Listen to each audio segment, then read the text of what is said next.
കല്യാണത്തിന്റെ ടൂറിസം പദ്ധതിയുമായി ബന്ധപ്പെട്ട് കട്ടപ്പന നഗരസഭാ കൌൺസിൽ യോഗത്തിൽ കോൺഗ്രസ് കൌൺസിലർമാർ തമ്മിൽ വാക്കുതർക്കം.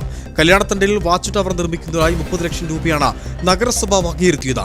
ഈ തുകയിൽ നിന്നും 7 ലക്ഷം രൂപ പരിസ്ഥിതി ആഘാത പഠനമെന്ന പുതിയ പദ്ധതിക്കായി മാറ്റിയത് വാർഡ് കൌൺസിലറെ അറിയിക്കാതിരുന്നതാണ് തർക്കത്തിന് ഇടയാക്കിയത്. കല്യാണത്തിന്റെ ടൂറിസം പദ്ധതിക്ക് സ്ഥലം വിട്ടുലഭിക്കുന്നതിന് പരിസ്ഥിതി ആഘാത പഠനത്തിനായി 7 ലക്ഷം രൂപ വക മാറ്റിയതിനെ ചൊല്ലിയാണ് കൌൺസിൽ യോഗത്തിൽ തർക്കമുണ്ടായത്. കല്യാണത്തണ്ട് വാച്ച് ടവർ സ്ഥാപിക്കുന്നതിനായി 30 ലക്ഷം രൂപ മുൻപ് വകയിരുത്തിയതിൽ പഠനത്തിനായി 7 ലക്ഷം രൂപ പുതിയ പദ്ധതിക്കായി വകമാറ്റി.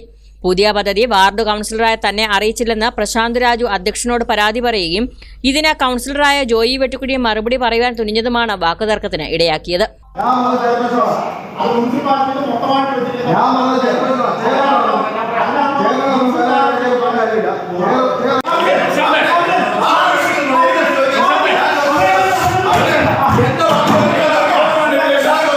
കല്യാണത്തിന്റെ ടൂറിസം നഗരസഭയുടെ പൊതുപദ്ധതിയാണെന്നും വാർഡ് കൌൺസിലറോട് സൂചിപ്പിക്കാതിരുന്നത് ബോധപൂർവമല്ലാത്ത വീഴ്ചയാണെന്നും ഇത് ആവർത്തിക്കില്ലെന്നും അധ്യക്ഷനായ അഡ്വക്കേറ്റ് KJ ബെന്നി പറഞ്ഞു.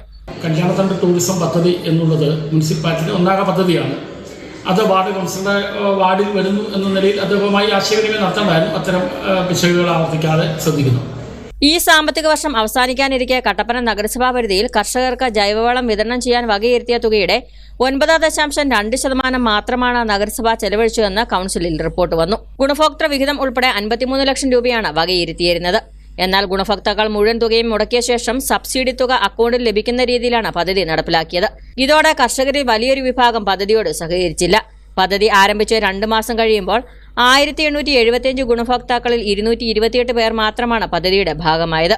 സംഭവം വിവാദമാകുകയും സാമ്പത്തിക വർഷം അവസാനിക്കാനിരിക്കെ തുക നഷ്ടമാകുകയും ചെയ്യുമെന്ന അവസ്ഥയുണ്ടായി. ഇതോടെ കർഷകർക്ക് 25% മാത്രം തുകയടച്ച് വളം വാങ്ങിക്കാമെന്നും ബാക്കി 75% തുക കർഷകൻ ആവശ്യപ്പെടുന്ന സഹകരണ സംഘങ്ങളുടെയോ അംഗീകൃത വളം വിൽപ്പന ഏജൻസികളുടെയോ അക്കൗണ്ടിൽ നൽകുവാൻ ഇന്ന് വിളിച്ച അടിയന്തര നഗരസഭാ കൌൺസിൽ യോഗത്തിൽ തീരുമാനിച്ചു. സബ്സിഡി തുക മാത്രം അടച്ച് കർഷകർ നിർദ്ദേശിക്കുന്ന ബാങ്കിനോ ഏജൻസിക്കും അവർ നൽകുന്ന സത്യവാങ്മൂലത്തിൻ്റെ അടിസ്ഥാനത്തിൽ വളം കൊടുക്കണം എന്ന കൗൺസിൽ തീരുമാനം ഇന്നെടുത്തിട്ടുണ്ട്. അത് കർഷകരെ നമുക്ക് സഹായിക്കാൻ കഴിയും. 1875 ഗുണഭോക്താക്കൾ ആണ് നമ്മുടെ മുനിസിപ്പാലിറ്റിയിൽ ആകെയുള്ളത്.